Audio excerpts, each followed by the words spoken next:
Hey everybody, welcome back to the property. It's been a little while since I published a video, but as you can see behind me, we are just about done with the siding.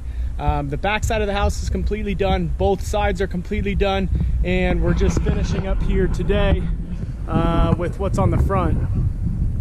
So I kind of wanted to take the opportunity today to kind of show you the siding, talk about it a little bit, kind of why we chose it, and just show you real quick here on the ground how it's installed.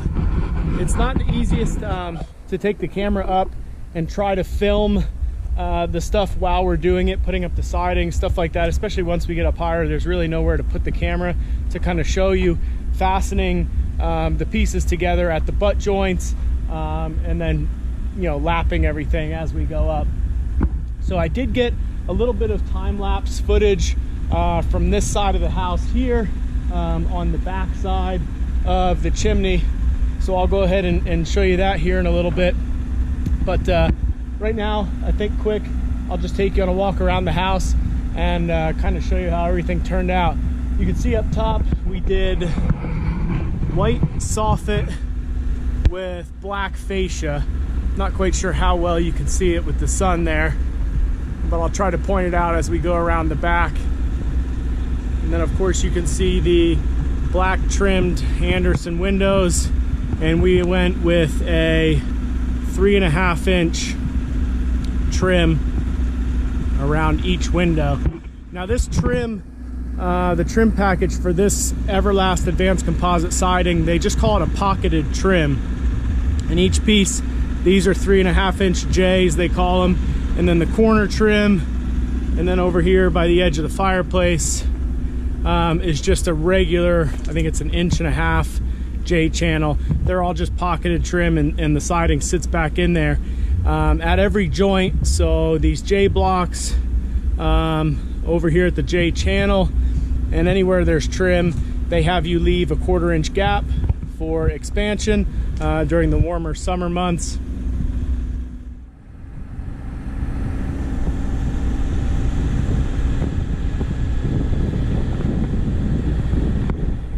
So here's the back and the side of the house, and this kind of gives you a better idea. You can probably see a little bit better what the how the black fascia trim and the white soffit looks.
So here around the trim of this door, you can kind of see the pocketed trim and how the siding slides in about 3/4 inch. This pocket is 1 inch deep, so with the 1/4 inch gap that you leave, the siding slides in there about, like I said, about 3/4 inch. And this is an extra piece of the 3.5 inch J channel that we had. Here's the pocket. If I lay it down, you can kind of see the depth of the pocket there, and then it's just hollow behind. So what we did to hold these frames together, it was suggested by the manufacturer, is actually put a 1x2 piece of pressure treated in here and then screwed them together from inside of this pocket, because they're just mitered 45s at all the joints, and that piece of pressure treated that we screwed in there holds everything nice and tight together. And then of course there's a nailing flange on each piece, and then that gets nailed right into the zip board on the exterior of the house. I'll take you over here, just show you one of the regular pieces of J-channel that we put like on the bottom of the doors and around the chimney and everything, and along the top of the house where the siding meets the soffit. And this is it. It's the same thing, just a 1/8-inch deep pocket there, and then the nailing flange along the edge here. When you start the siding on the bottom of the house, this right here is the starter strip. It's just a metal, like a galvanized starter strip that gets nailed to the very bottom of the house, the plate that's on the bottom there, and into the zip board, and then the first piece of siding sits right on there. I'll take you over and show you a couple of the scraps of the siding that we have left over after finishing everything off, and kind of show you how the siding gets put together, how one panel gets stacked on top of another, and then how the butt ends get fastened as well. So here's two of the pieces of siding, and on the back here they call this the interlock, and this is the channel that the piece of siding, this sits into the previous piece of siding that was installed. So when they're put on the house, this piece will get put in. This nailing piece right here has to line up with the studs of the house, so that way it gets adequate penetration. We used 2-inch roofing nails for this. They recommend using a nail that can get at least 3/4 of an inch into the studs of the house. So it has to go through here, and you loose nail it just like you would regular vinyl, so that with expansion and contraction the siding can move a little bit. It gets loose nailed, so the nail needs to go through here. It needs to go through the zip board, which this zip board here is 7/16, so just under 1/2 inch, and then at least 3/4 of an inch into the stud as well.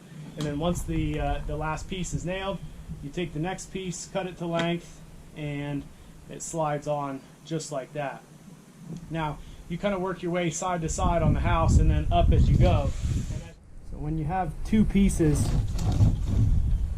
and you're going to fasten them together, you put the butt ends together just like that, and then there are these 6-inch brackets.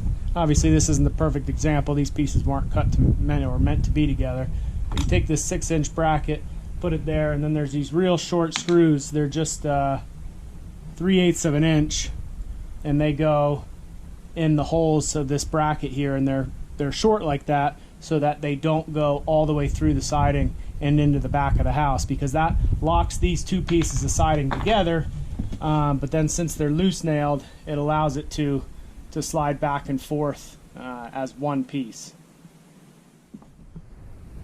So obviously butting these pieces up to one another, it doesn't create a perfectly waterproof seal, which is why they recommend using either the zip system or some sort of house wrap on the outside of the house, because they say it's water resistant but not waterproof. So there's still an opportunity for some water to get in here, and with the 1/4-inch space you leave around the window trim, there's a chance that there could be a little bit of water that gets behind there, but that'll just run down to the bottom. And here on the porch, it'll run down into the J-channel.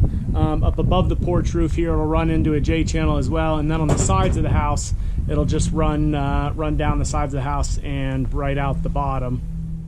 Here's the final shot of the front of the house. As you can see, we were able to finish everything up today. The final piece that's up there on the top is not a full piece height-wise. It's a shorter piece. It still has the interlock on the bottom, but each piece is just face nailed with a color-matched white aluminum nail. And they're spaced about 18 to 24 inches apart. As you can see here on the porch, they did add some 45-degree braces there. Those have to be stained with the Ready Seal Natural yet. I'm hoping to do that at some point over the next couple of days. But just very glad to be done with the siding. I'll give you just kind of a full walk around of the entire house here in a minute. But as you can see, the siding is finally 100% done. So I'll start here on the fireplace side of the house. As you can see, since I last recorded, they got the gutters and downspouts on the side of the house. We have those coming over this way, so that way I can dig a trench underground, join both of them together with a Y, and then send them through that stone row and kind of down the hill into the woods. But as I do the final walk around here of the house after getting the siding completed, I just wanted to kind of take the opportunity to say thank you to a few people. Thank you to my brother for coming up and helping us a few different days while we were doing the siding. Thank you especially to my wife Jerica and my mom for all their support and for helping to watch the kids and kind of keep them entertained all the times that I wanted to come up here and work on the siding, even if it was just for a little bit. And especially thank you to my dad. He's been up here just about every minute that I have, helping me work on this siding, fascia, and soffit. So thank you very much, guys. I love you.